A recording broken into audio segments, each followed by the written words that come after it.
Merci beaucoup au Centre d'Alembert de m'avoir invité pour présenter un peu les travaux sur lesquels je travaille depuis que je suis au CEREMA en 2014. Je travaille plus sur la question des catastrophes naturelles et plus spécifiquement sur le risque d'inondation, c'est vrai, et un petit peu le risque de submersion marine. Alors, pour ceux qui ne connaîtraient pas, on m'a demandé d'introduire rapidement ce qu'était le CEREMA. C'est un centre d'études et d'expertise, un établissement public qui est sous tutelle du ministère de l'Environnement. Et donc, c'est un peu le bureau d'études publiques pour lequel le ministère peut faire appel en fait sur des questions d'aménagement, de développement durable, de risques naturels, et qui est composé d'environ 3000 agents qui sont ingénieurs ou techniciens principalement. Et du coup, il y a également quelques chercheurs dont je fais partie sur des thématiques un peu particulières, et moi principalement du coup sur les questions de catastrophes naturelles. Je vais passer le plan de mon intervention. Alors, sur les catastrophes naturelles, je voulais commencer par vous montrer en fait une des problématiques principales en fait, c'est que ces catastrophes en fait coûtent cher à nos sociétés. Et le prix en fait du coût de ces catastrophes, donc là c'est un graphique qui commence au début des années 80, ne cesse d'augmenter. Alors vous pouvez avoir bien sûr des pics ponctuels qui sont liés à des catastrophes particulières qui ont fait que le coût a pu ponctuellement augmenter, mais globalement nous sommes sur une pente qui augmente et qui montre du coup que ceci coûte de plus en plus cher à nos sociétés et donc peut nous faire poser question. Donc l'augmentation du coût de ces catastrophes peut avoir plusieurs causes. Je vais vous en montrer deux, mais ce ne sont sûrement pas les seules causes qui sont liées à ce constat. Donc tout d'abord, bien sûr, en lien avec le changement climatique, on observe une augmentation de ces phénomènes. Ils sont de plus en plus fréquents, de plus en plus nombreux. Vous avez en fait toutes les catastrophes naturelles ici qui sont représentées. Donc en bas, c'est tout ce qui est lié aux phénomènes géologiques. Bon, bien évidemment, les phénomènes géologiques, tout ce qui concerne les séismes, tremblements de terre, volcanisme n'augmente pas avec l'impact du changement climatique, mais tout ce qui est climatique et lié au climat et aux précipitations est largement influencé depuis les années 80 par le changement climatique. Donc, qui peut être une des causes qui explique l'augmentation du coût de ces catastrophes. La seconde chose, donc ici vous avez une carte de la France. Sur la gauche, c'est une carte qui date un peu, car elle a été réalisée au début des années 2000 et qui propose une projection de l'augmentation de la démographie sur le territoire national. Et donc on voit que nous sommes tout simplement sur nos territoires de plus en plus nombreux. Et donc sur la droite, vous avez une cartographie des communes qui sont situées en zone inondable. Donc vous voyez que nombreuses de ces communes sont situées à la fois dans le sud-est de la France, qui est principalement soumis aux épisodes cévenols, mais également nous avons les littoraux, notamment la Côte d'Azur, qui est fortement soumis aux questions à la fois d'inondation ou de submersion marine. Et nous pouvons observer que les projections en termes d'augmentation de population à l'avenir sont plutôt situées justement dans des endroits sur des communes qui peuvent être impactées par également un certain nombre de catastrophes naturelles.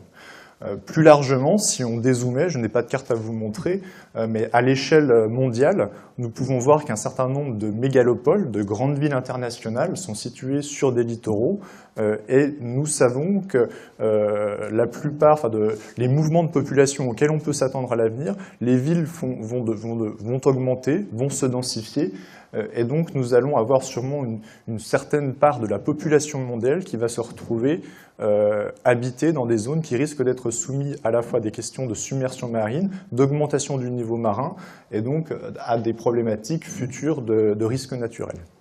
Donc c'est également cette répartition mondiale des populations situées principalement en zone à risque, peut être une explication de l'augmentation de ces coûts.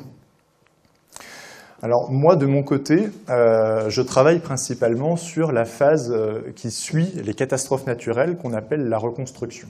Pour vous expliquer ça, je vous ai mis un schéma assez simple qui essaie de résumer en fait le cycle, la boucle de la gestion des risques, qui peut s'appliquer aux risques naturels, mais également, je pense, à quasiment tous les risques auxquels nous pourrions être soumis. Donc vous avez, pour commencer, généralement, ce qu'on présente, en fait, c'est la phase de prévention, qui est la phase où on se prépare par rapport à un événement potentiel qui va se produire à un moment donné, on ne sait pas quand, mais qui est la phase pendant laquelle on essaie de planifier la catastrophe future qui va impacter un jour notre territoire. L'événement va se produire, va générer une crise, et donc un certain nombre de plans vont se mettre en place pour essayer de gérer cet événement, pour essayer de mettre en sécurité à la fois les biens et les personnes qui sont impactées par cet événement. Puis suit, alors ça je l'avais plutôt appliqué aux questions des inondations, donc la période de la décrue, nous allons commencer à avoir la remise en fonctionnement d'un certain nombre de fonctionnalités, notamment on peut penser aux réseaux de transport, de communication.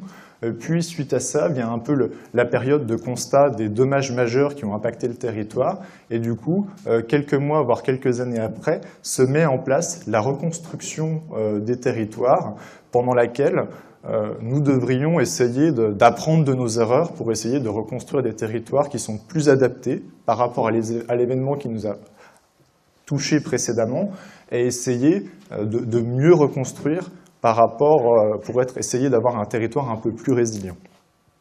Donc moi, voilà, ce qui me concerne, c'est principalement cette période-là sur laquelle je vais essayer de vous présenter un certain nombre d'exemples sur lesquels j'ai pu travailler. Mais pour commencer, on m'avait demandé aussi d'illustrer un peu sur des exemples un peu concrets de prévention des risques, ce que l'on peut faire en termes de politique publique en France. Et donc, je pense que vous connaissez peut-être tous de nom, au moins ce qu'on appelle un plan de prévention des risques, donc les plans de prévention des risques naturels, qui ont été commencé à être mis en place au début des années 90, qui sont portés par l'État, qui sont à l'échelle d'une commune et qui ont pour rôle principal d'essayer en fait de maîtriser l'urbanisation dans les zones qui sont soumises à des risques naturels, à la fois donc sur les constructions nouvelles et également d'essayer de mettre des préconisations en termes d'adaptation par rapport à des risques naturels sur les bâtiments qui sont existants. Donc à la fois on essaie d'intervenir sur le futur, sur les endroits sur lesquels on va pouvoir continuer à construire ou pas, et essayer également de comprendre sur les endroits qui sont aujourd'hui déjà bâtis, urbanisés et soumis du coup à des risques, comment est-ce qu'on pourrait essayer de réduire la vulnérabilité de ces biens qui sont présents en zone de risque. Donc pour ça, en fait, je me suis dit, je ne vais pas aller très loin. Je vais vous montrer le plan de prévention donc du risque d'inondation qu'il y a sur la vallée de l'Yvette. Donc j'ai commencé déjà, on m'avait envoyé, j'ai eu des fuites, des photos de l'inondation qui a pu toucher justement l'université ici d'Orsay en 2016. Donc c'était une inondation qui a eu une ampleur plus importante que la Sainte-Vallée de l'Yvette. Ça a touché toute la région parisienne. Le Loiret, c'est principalement la vallée du Loing qui a été impactée. Il y a eu beaucoup de dommages sur un certain nombre de villes au sud de Paris, mais la vallée de l'Yvette a été impactée, donc l'université. Je sais qu'il y a eu des résidences universitaires, peut-être la bibliothèque. Enfin bon, il y a un certain nombre de bâtiments ici qui ont pu être inondés lors de cet épisode. Donc voici un peu concrètement ce qui peut ressortir, l'élément qui fait souvent discussion quand on élabore un plan de prévention des risques. Donc là, j'ai essayé de zoomer, là le point rouge, ça doit représenter, c'est là où on est, c'est le centre d'Alembert, le centre du colloque. Et donc en haut, ce que vous avez, c'est donc la carte qui représente les hauteurs d'eau, quelle est par rapport à un scénario. Alors on a deux possibilités, soit on a un événement qui s'est produit, dont on a connaissance récemment, qui est assez important, et dont on connaît bien les hauteurs d'eau, et c'est celui-là qui va nous servir à cartographier finalement, à faire cette cartographie des zones qui sont inondables et des hauteurs d'eau qui peuvent impacter localement le territoire. Donc c'est la première phase. Donc cette cartographie, du coup, on va définir des zones où les hauteurs d'eau sont entre 0 et 50 cm, 50 cm et 1 mètre, et plus d'1 mètre. Et de là, donc nous allons confronter en fait cette connaissance du phénomène naturel par rapport à l'urbanisation. Et c'est là où on arrive avec cette carte extrêmement colorée, où nous allons pouvoir définir d'une part les zones rouges. Donc ces fameuses zones rouges sont les zones où toute nouvelle construction est entièrement interdite, et toutes les autres zones qui ne sont pas rouges sont des zones qui sont soumises au risque d'inondation, mais pour lesquelles on a le droit de construire de nouveaux bâtiments sous certaines conditions. Donc ça, c'est pour toute nouvelle construction. Et après vient l'existant. On peut avoir, à ce moment-là, découvrir en fait qu'il y a des bâtiments qui sont situés en zone rouge, qui étaient déjà présents avant que ce plan existe, mais pour lesquels il va falloir essayer de trouver des solutions, des propositions, des adaptations pour essayer que lorsque cet événement qui a été estimé se produira, il fasse le moins de dommages possible. Donc les possibilités sont multiples. Alors soit on peut proposer des systèmes de relocalisation des bâtiments, soit essayer de faire des adaptations en termes de construction, soit, comme souvent, on ne fait rien et on attend. Donc, du coup, je ne sais pas ce qui a été fait à l'université d'Orsay depuis la crue du 1er juin 2016, mais ça pourrait être intéressant de se pencher en tout cas sur l'affaire. En termes d'efficacité, alors ça c'est des cartes, chaque barre va représenter en fait un département, et donc c'est d'essayer de vous montrer depuis entre la période de 1999 à 2006 le nombre de nouveaux habitants qui sont venus habiter dans ces bâtiments qui sont situés dans des zones inondables.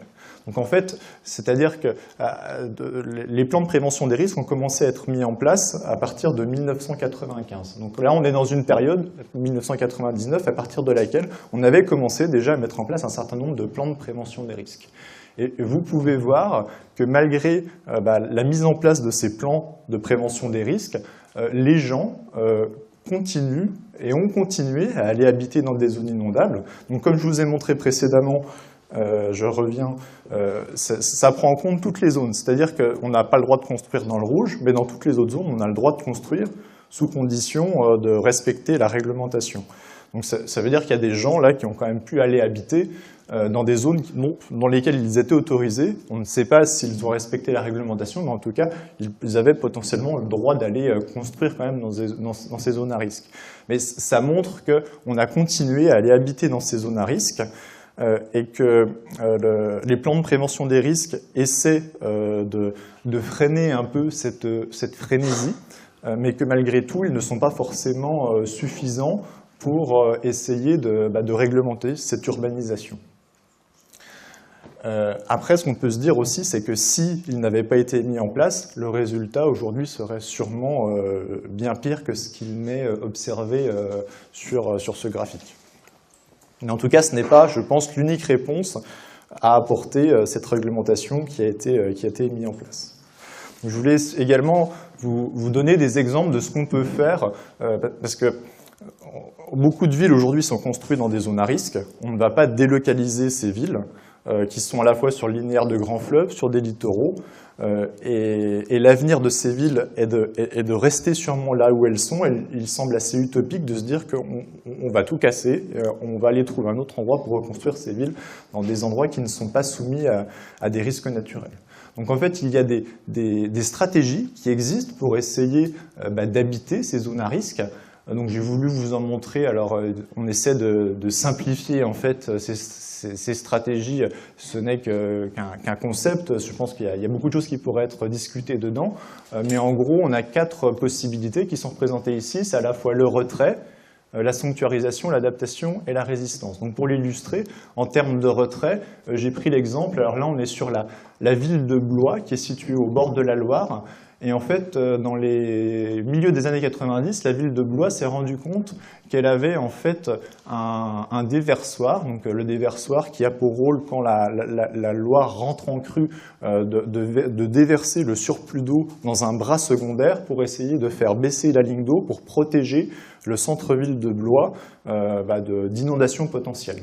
Et ils se sont rendus compte qu'en fait, à l'arrière de ce déversoir, on avait oublié la fonctionnalité de cet objet et il avait été urbanisé, construit. Il y avait tout un quartier ouvrier qui avait été bâti dans ce secteur. Donc la ville de Blois s'est rendue compte de son erreur et a décidé et a mis en place depuis 1990 une stratégie de relocalisation des personnes qui habitaient à l'arrière de ce déversoir pour leur proposer des logements dans un autre secteur qui n'était pas en zone inondable. Donc ce projet aujourd'hui, donc ça fait 30 ans qu'il dure, il y avait environ 150 habitations à délocaliser et je pense qu'il en reste aujourd'hui une dizaine. C'est un processus de concertation qui a été très long, ah oui, je vais accélérer, et donc qui a quand même, mais qui peut porter ses fruits. Il y a des possibilités d'adaptation. Là, c'est un exemple qui est pris sur la commune de Rezé, qui est au sud de Nantes. Donc là, c'est la Loire. Et donc, c'est un projet aujourd'hui de construction d'environ 1200 logements, mais en respectant la réglementation. L'objet est d'essayer en fait de construire des bâtiments qui soient surélevés pour qu'en cas d'inondation de la Loire, ces bâtiments soient toujours accessibles et notamment aussi alimentés par des réseaux électriques et d'eau potable.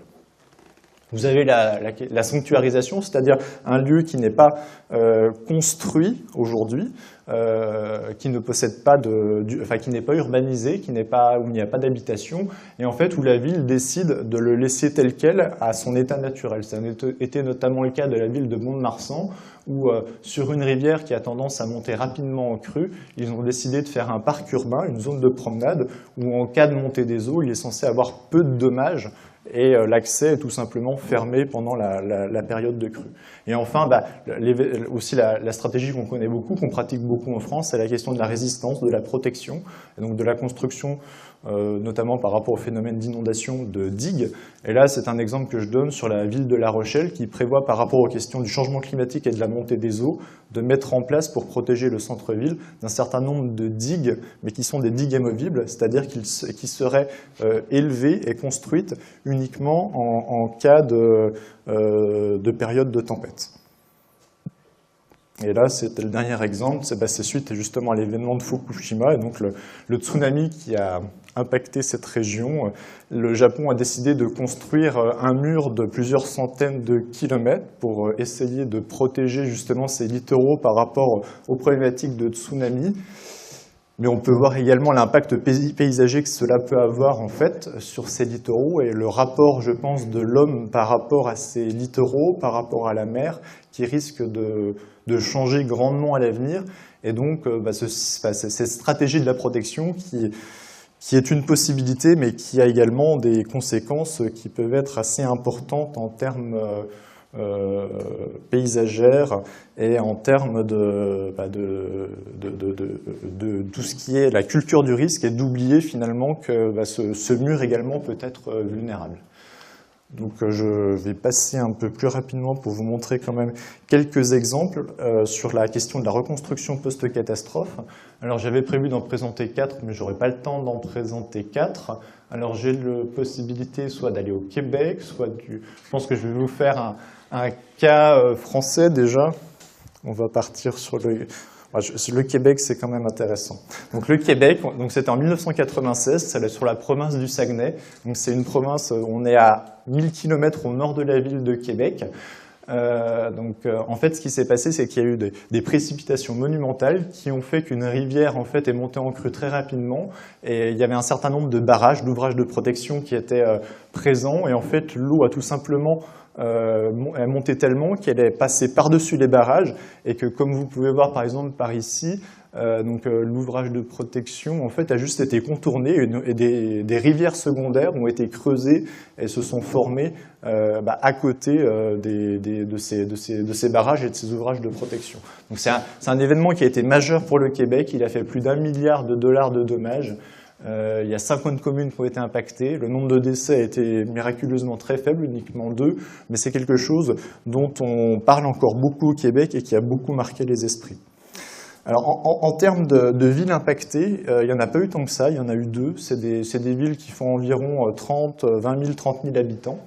Là, je vous en montre une, c'est la commune de La Baie, où vous avez donc la rivière ici, c'est une photo qui est prise satellite avant l'événement. Et vous pouvez voir qu'en fait, la rivière faisait un certain nombre de coudes qui avaient été créés par l'homme en termes avec sa propre logique en termes d'aménagement, et que l'événement se produisant, la rivière a essayé de retrouver un tracé un peu plus droit, un peu plus naturel.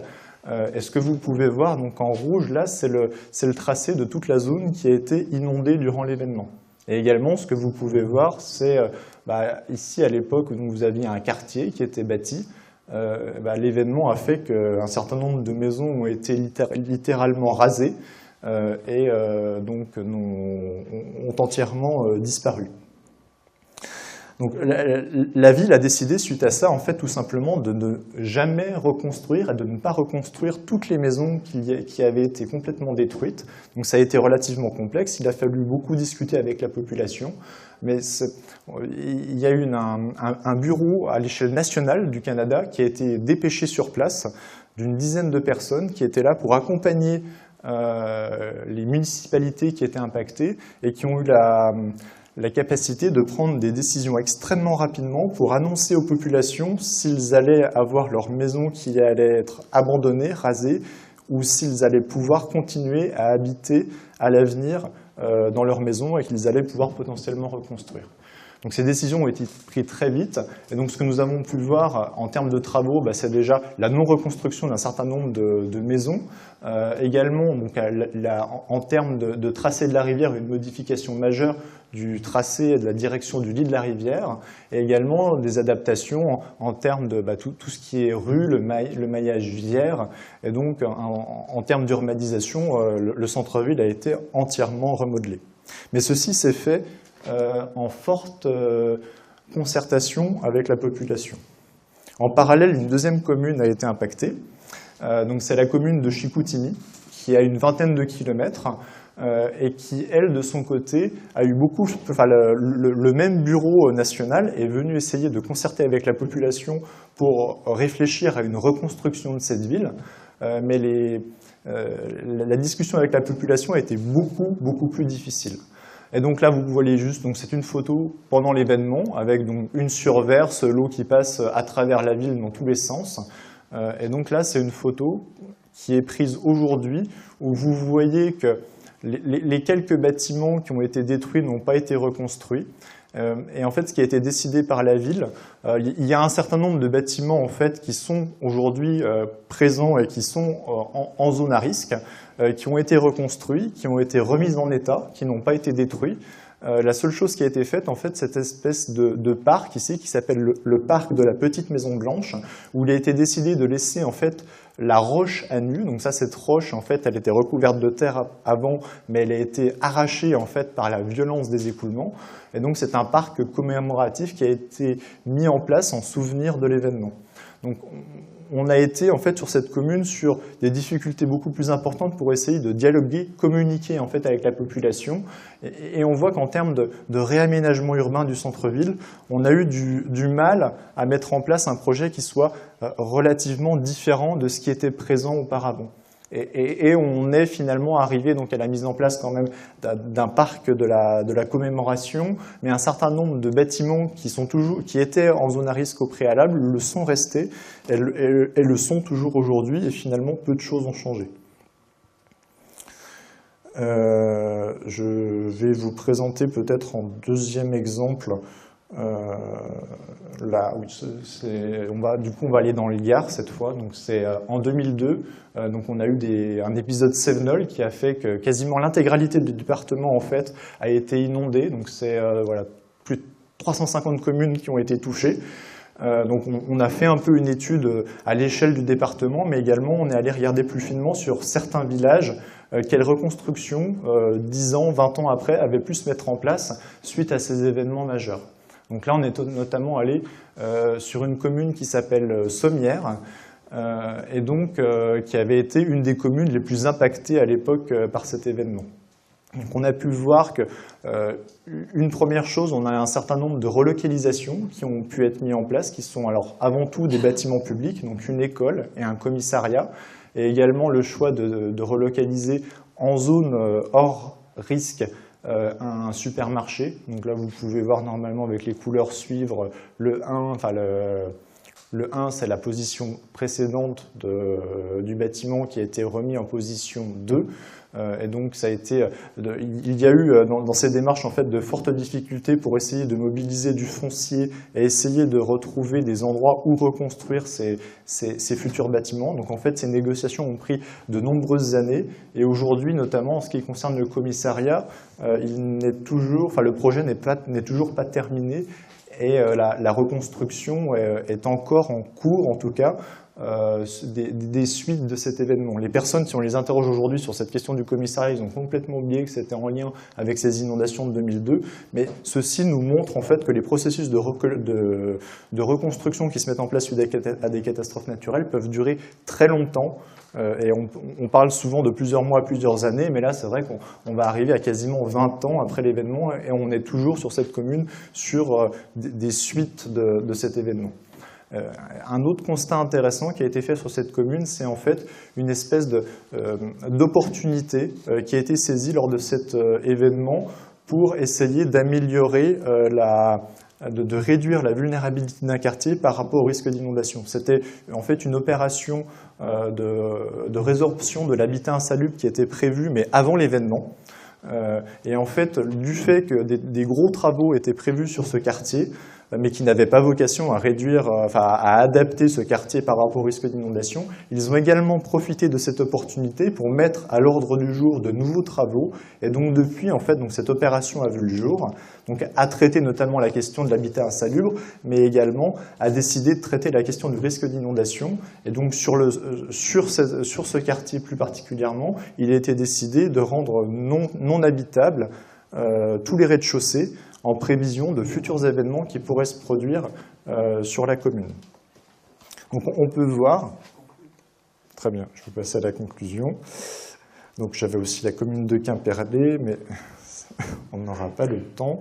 Donc en conclusion, ce que l'on peut voir en fait, c'est que pendant ces événements, en fait, on a les retours d'expérience qu'on a pu faire, on voit deux ruptures principales qui se mettent en place. La première rupture, en fait, c'est l'événement qui se produit, la catastrophe, l'aléa, avec la mise en place du coup de la gestion de crise, des services de secours qui viennent sur place, qui vont essayer de mettre en sécurité les biens et les personnes. Et la deuxième rupture qui se met en place, c'est suite à cet événement, il y a des aides exceptionnelles qui peuvent être mises en place. Donc il y a bien sûr la question des assurances, mais également des aides d'État nationales, voire internationales, qui peuvent se débloquer. Et en fait, ces aides exceptionnelles, elles ont une fin qui généralement, on ne sait pas pourquoi, mais est souvent d'une durée de 2 ans. 2 ans après un événement, quelle a été son ampleur, tout va s'arrêter. Et du coup, le territoire a une espèce de temporalité qui lui est imposée de 2 ans pour essayer de tout remettre en place sa reconstruction. Simplement, on voit dans les faits que ces reconstructions peuvent être beaucoup plus longues. Nous, on a beaucoup regardé ce qui se faisait en termes de réaménagement urbain, mais on sait qu'également sur les personnes, les hommes, les impacts psychologiques ne sont pas neutres, et que ce type d'accompagnement ne peut pas forcément s'arrêter au bout de 2 ans et peut amener des efforts un peu complémentaires.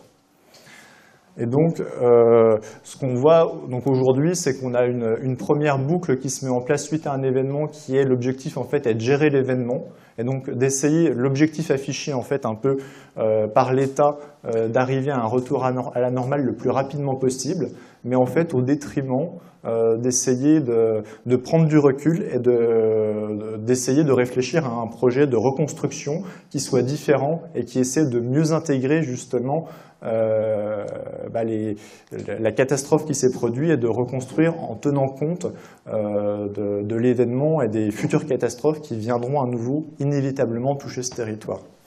Et donc l'idée serait finalement d'assumer que quand un événement se produit, il y a un premier cycle qui se met en place qui est uniquement et qui ne serait uniquement pour objectif de gérer l'urgence immédiate de cette crise.